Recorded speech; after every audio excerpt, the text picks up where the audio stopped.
brain drain, learned helplessness. That's the terminology I want you to take and put that into your brain and pull out and get rid of all the other language that doesn't serve you. Like this Merck manual, 3,000 pages of disease names. Really. When everything is brain drain, learned helplessness. And that's what I talk about. But first, let me introduce myself. I'm Dr. Lisa Ann Homick from Homick Advanced Chiropractic, where we are advancing your life by reacquainting you with your body. I make these videos because there's a lot of great information to cover, especially how you can stop brain drain, learned helplessness. I don't have enough time to do that during your chiropractic visit because that is the special time we set aside just to re-engage your brain's prefrontal cortex. After a week's long exposure to stress and igniting the fight or flight response, that is what we do to counteract the stress that isn't always in our control. Some of it is in our control, but not everything. And we need to reignite, re-engage that prefrontal cortex. That's the whole point of chiropractic. Brain first, body follows. And I teach this. Also, number 2, you need to expand your talent beyond your comfort zone. Everybody. And you can't do that with an impaired brain. We need your talents. We need your full participation in the world. And how do we do that? We have to have an engaged brain. And don't hide your talents. Don't waste your talents. Share them with the world. You are helping make the world a better place. So these videos are going to encompass little tidbits here and there of Brain First Boot Camp, which is the coaching program, because you've got to individualize it. Your nervous system is unique to you. You've taught it to function the way it's functioning today. Everything you've exposed your brain to, you've taught your brain. And if you don't like it, or if you want to improve on it, and you want to reprogram your brain, that's what we do at Brain First Boot Camp. And we do that by moving the brain, feeding the brain, and talking to the brain. It's exciting, it's rewarding, it's very meaningful. Let's go back to my topic. Brain drain, learned helplessness. You might call it high blood pressure. You might call it Alzheimer's. You might call it cancer. You might call it diabetes. You might call it obesity. You might call it the arthritic process of stenosis. You might call it bone on bone. You know, all the things I've heard. All the things I've heard from people coming in to describe what they're dealing with. And I'm going to tell you, brain drain, learned helplessness is the most devastating health problem on this planet. Your brain can only do 2 things. Put you in a state of protection, defense, helping you stay alive, survival, or put you back into the state of repair and rebuilding and rest and digest. Those are all the fancy words for the vagus nerve when you're in that vagus state of life. So, how do we protect the nervous system that protects us? It works so hard, we got to give back. We can't just take and take and take and take. We've got to give back to that nervous system because the only disease is actually an exhausted nervous system, and we can call it brain drain, learned helplessness. So those are two ways to look at it. Once your nervous system is at that final point of exhaustion, that's the end.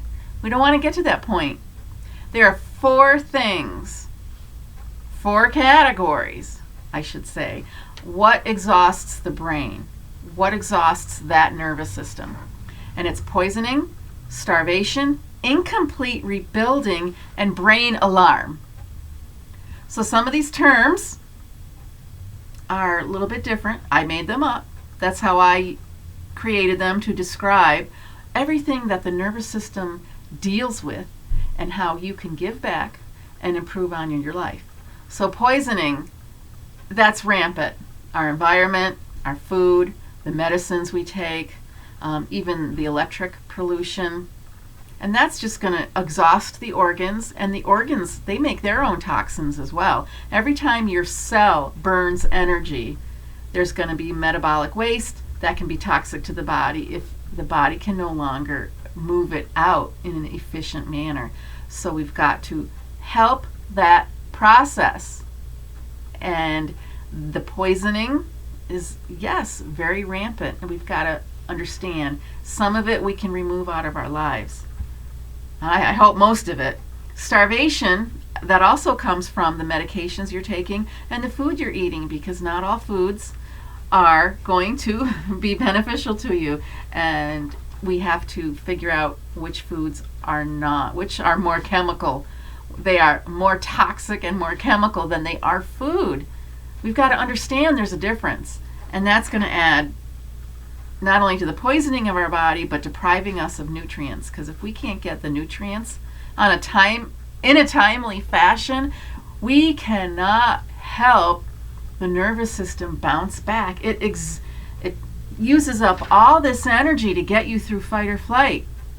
It burns through your minerals to get you through those survival, the processes, fight or flight, defense, whatever you want to call it.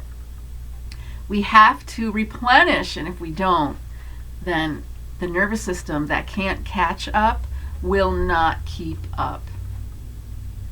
Incomplete rebuilding, that's what happens when more stress occurs. You got more fight or flight. You can't be in a state of growth and defense at the same time. So old injuries, they're going to remain old, meaning they didn't get the right tissue repair. And then now you're trying to do more on weakened tissues. See how the cycle just keeps going and going? Because we have an exhausted nervous system.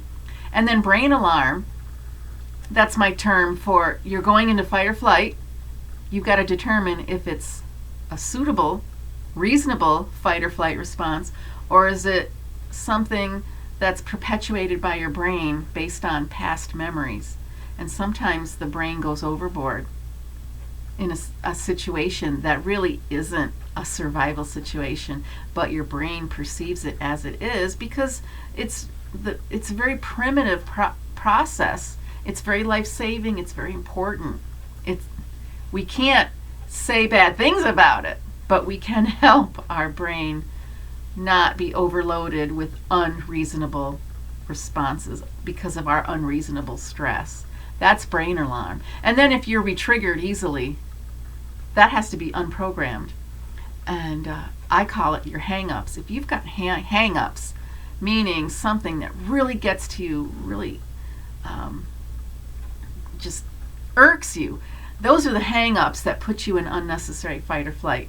You got to figure out what they are so you can kind of slow them down.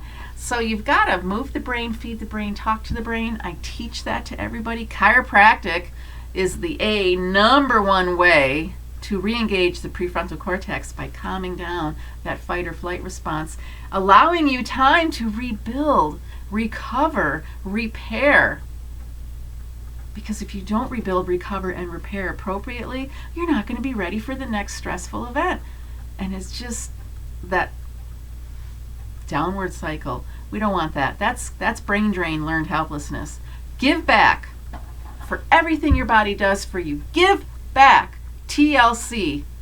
You've got to do it that way. And if you're ready for some coaching, just let me know, because we can individualize it to you. Your goals. You set the goals and you decide how you want to face them and where you want extra support. Move that brain, feed that brain, and talk to that brain. And talk to me. Thanks for watching. There's more to come. Click on all the things you're supposed to click on. Thanks.